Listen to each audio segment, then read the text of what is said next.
the Honorable Jeanette's question, which relates also to one that had been asked by the majority leader about the 2 to 3 years, which because they are kind of the same, because I'm the third minister. First of all, of course, is to say that I've been happy to serve, no matter how the period, you're happy to serve, because the idea is to make a difference. And sometimes it is not how the length of time that you do a job in, it is what you put into the time that you have got that you can make a difference in. I have no idea why 2 years into government, I was invited by the 3 previous, including the current president, because obviously they are appointing authorities. But I want to answer your question, and perhaps relate it to also to Honorable Koeshi's question. You asked me whether I know what I'm getting myself into. And from the questions that you have heard from Honorable Koesh, yes, I can relate to your question and what you are asking regarding the prices and so on. Mr. Chairman, you will remember that one day in 2020, I stood outside Afia House, and it is on record even in the media. I pointed at Afia House, and I said that there are many cartels in this building. I said it myself. It was not said by other people. I am the one who said it sitting in there. So as I went into the ministry, I was quite aware that there are cartels. And I'm quite aware that even this one, there are cartels in it. That's the first thing. The second thing is to say that cartels fight back. Cartels will fight back. And some of the stuff that you are hearing coming out is a question of cartels fighting back. Not only would I expect them to fight me back once you start fighting them, in fact, I'm ready for the battle, because I know the battle is going to come. And the cartels will definitely fight back.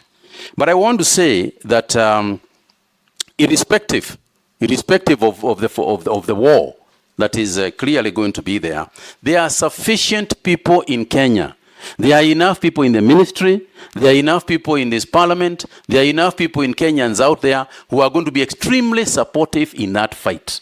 I am confident about that. And your job in this house, as you make sure that you oversight, is also to make sure that you assist us also, in those battles with the cartels, that you'll obviously come and fight back so that they can take. In the area of COVID, for example, and I pointed it out, is that as we started the restructuring of Kemsa, and I want to say to Honorable Koech that, it is very difficult for us to remember back at the crisis that we had in 2019, and as particularly after the 12th of March of 2020, when the pandemic was actually declared globally.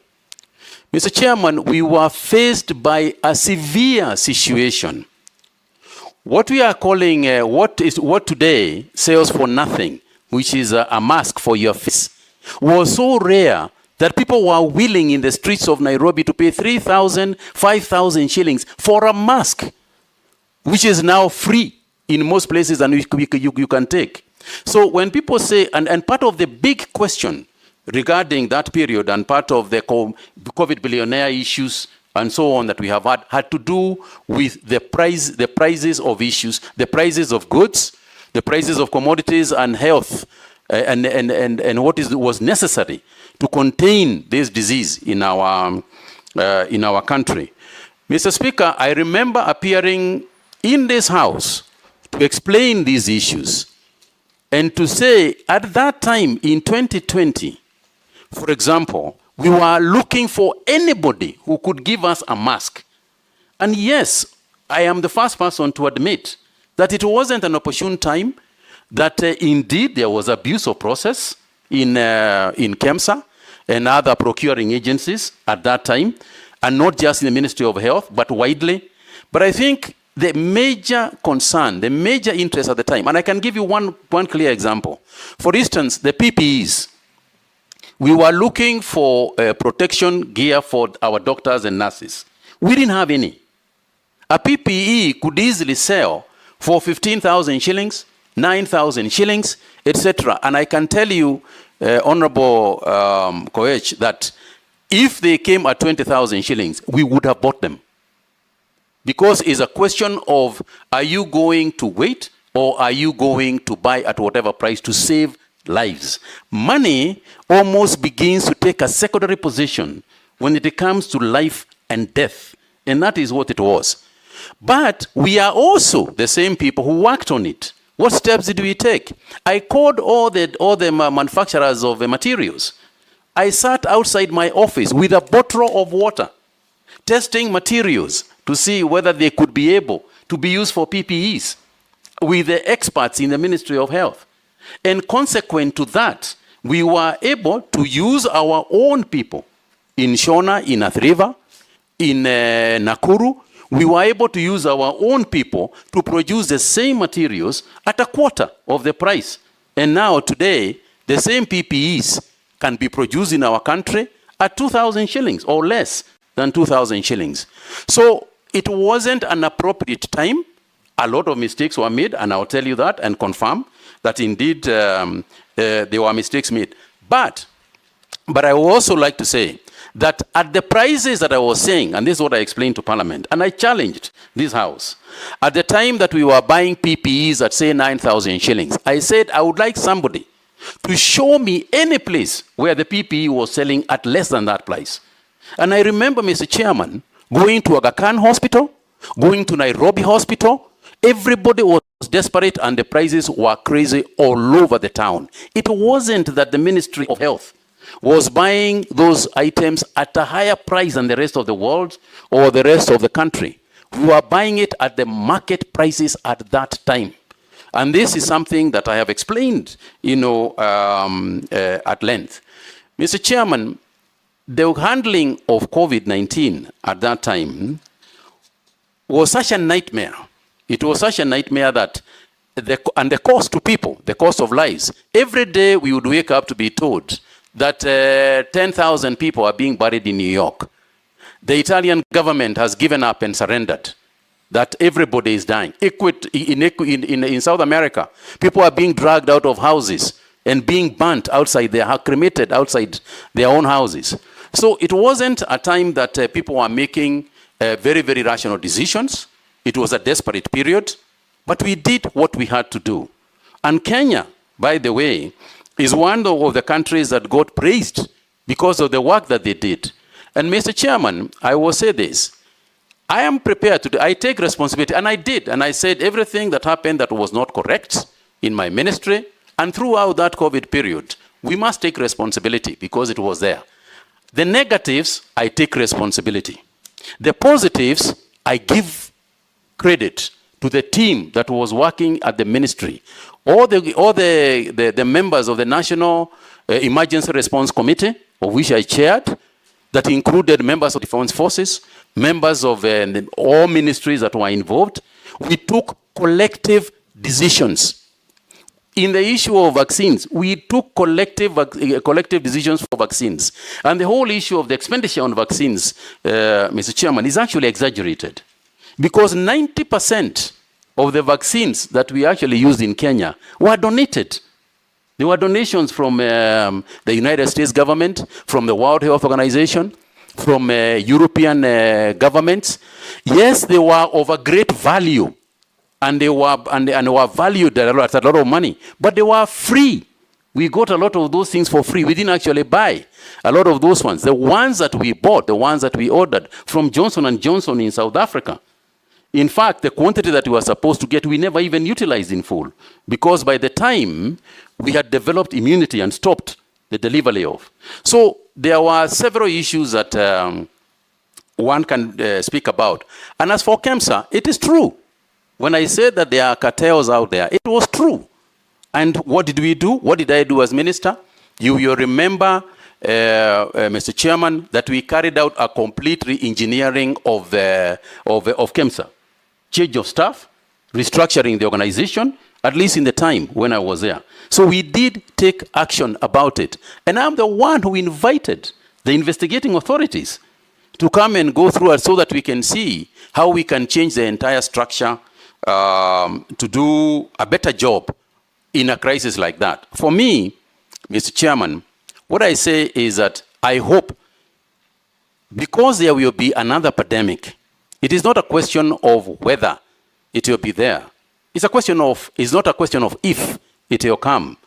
Looking at the global situation today, it is very likely that we are going to get some zoonotic and other pathogens that will cause pandemics in the future. And it's a question of being prepared for it and hope to God that there will be somebody sitting in those offices where he or she will have to make some very difficult decisions, notwithstanding the fact that eventually they could be verified for those decisions. But I hope to God they will have the guts to go on anyway and save lives. Mr. Chairman, on the issue of tea, and I know that this is an issue because of the tea that is actually lying in Mombasa, at the Mombasa auction. Mr. Chairman, I know that my predecessor had set a committee to deal with the issue of tea. And I want to say that I agree with those people who are saying that there is an interference of businesses that governments can go to a length to do and mess the process in the first place. So there is a degree of regulation that you want to carry out, and indeed we will carry out some regulation, but the regulation will be to improve the market. Our job, as you asked about what is the ministry going itself doing, given the fact that it is Schedule 4 divides it amongst both the county governments and the national government. I think if you look at Schedule 4, you'll see that the breadth of involvement of the national government is quite large. And if you are involved in the policy, if you are involved in research, if you are involved in financing, if you are involved in creating markets for these products, then you will have to work, as you rightly said, in the joint committee of both the county governments and the national government. Again, I would like to confirm that this is not the first time I'm going to do this. During the COVID period or during my days as Cabinet Secretary for Health, that's what we did. We had constant communication. We had several meetings with the CECs for health. And I can tell you, Mr. Chairman, we even managed to bring in to the ministry the CECs for health to be part of the teams in the Ministry of Health at headquarters, so that you can create the linkages between the county governments and the national and the national government. So part of the price stabilization is to make sure that we are opening new markets. You know that our biggest competitors in the tea sector is China and India, and they have got varieties of tea that they produce. But we must also ensure something else, and this is where the regulatory framework comes in. We must make sure that even as we talk about the prices, we talk about the quality of tea that we are producing. We must ensure that we have got a minimum regulated quality of tea that can be called the Kenya tea. Because unless we do that, our tea is famous all over the world because of quality, not because of the quantity. So we must ensure that we preserve and secure the quality of our tea as much as we can, even as we open new markets for it. Mr. Chairman, yeah, sorry. No, touch on overemphasis on crops as opposed to livestock. I was getting there, Mr. Chairman. And then climate change. Yeah. So that we go to other questions. I was getting there, Mr. Chairman. I think the honorable member said